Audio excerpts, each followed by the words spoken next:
Antes de que apliquemos el primer conjunto de criterios, la llamada primera forma normal, muchas veces abreviada como 1NF, estoy dando por hecho que ya tenemos nuestras columnas dentro de nuestra tabla y nuestras claves primarias especificadas. La primera forma normal dice que en cada una de las columnas de las tablas solo podemos contener un valor y que no debe haber grupos de repetición. Digamos que empezamos a desarrollar una base de datos para mi empresa y una de las columnas dentro de la tabla de empleados va a necesitar introducir los ordenadores que usan los empleados. De momento tengo datos sencillos como ID empleado, nombre, apellido, email y así sucesivamente. Pero como decía, queremos asignar un ordenador a cada uno de los empleados y además queremos realizar un seguimiento de esto. Por tanto, añado una columna con el número de serie del ordenador que va a tener cada uno de los empleados. Esto, de momento, está bien. Ahora mismo, esto cumple la primera forma normal. Pero vamos a introducir un problema. Digamos que me he dado cuenta que algunos de los empleados necesitan un Mac y un PC para hacer pruebas, u otros necesitan un ordenador de escritorio y un ordenador portátil.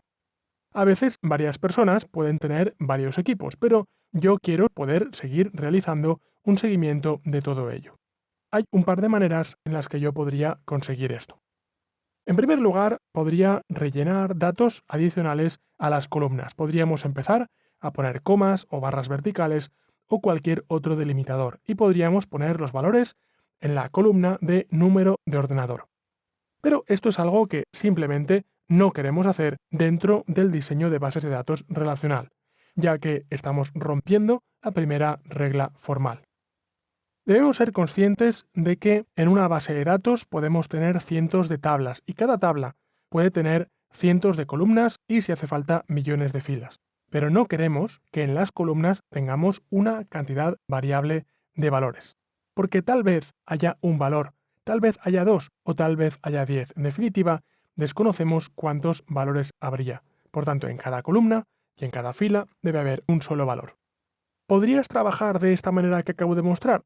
Técnicamente podrías. Si esa columna se definió como una columna de caracteres, la base de datos no te va a impedir utilizar comas e introducir múltiples valores, pero en cuanto a lo que se refiere a una base de datos, sigue siendo un valor, solo que es un valor que tiene comas. Por tanto, por ejemplo, te resultaría difícil realizar una búsqueda por número de serie. Te resultaría difícil clasificar, te resultaría difícil ordenar y, por tanto, te resultaría difícil mantener. La base de datos no estará dentro de la primera forma normal si realizamos este truco de las comas o los separadores, porque cada campo debería contener uno y solo un valor. Así que, ¿qué podríamos hacer para no romper la primera regla? Bueno, pues otra cosa que podemos hacer, por ejemplo, sería añadir una nueva columna. Así que, por ejemplo, tendríamos número ord 2, un segundo ordenador, número ord 3 y así tantas veces como sea necesario. Esto es lo que se llama un grupo de repetición, y no debe haber grupos de repetición. El signo clásico de una columna de repetición es una columna con el mismo nombre y el número pegado en el extremo, pues número ord 2 o número ord 3. Esto no sería ningún problema si pudiéramos garantizar que solo va a haber dos o tres ordenadores, pero ¿qué pasa si quiero añadir una tableta o un teléfono o cualquier otro dispositivo?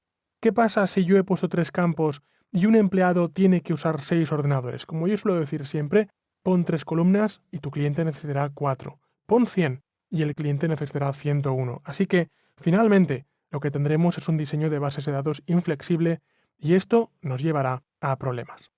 Por tanto, ¿qué es lo que haríamos aquí si, por ejemplo, añadir más columnas no nos sirviera porque sigue rompiendo la primera norma formal? Lo que tenemos que hacer es derivar una nueva tabla. Tomamos estos datos dentro de la tabla de empleados y los ponemos en su propia tabla aparte. Y por supuesto, esto va a tener relaciones. Vamos a tomar una relación que será de 1 a 1 entre los empleados. Y cada uno de los nuevos equipos tendrá asignado un empleado como ID externo. Tenemos, por tanto, una clave externa dentro de la tabla de empleados.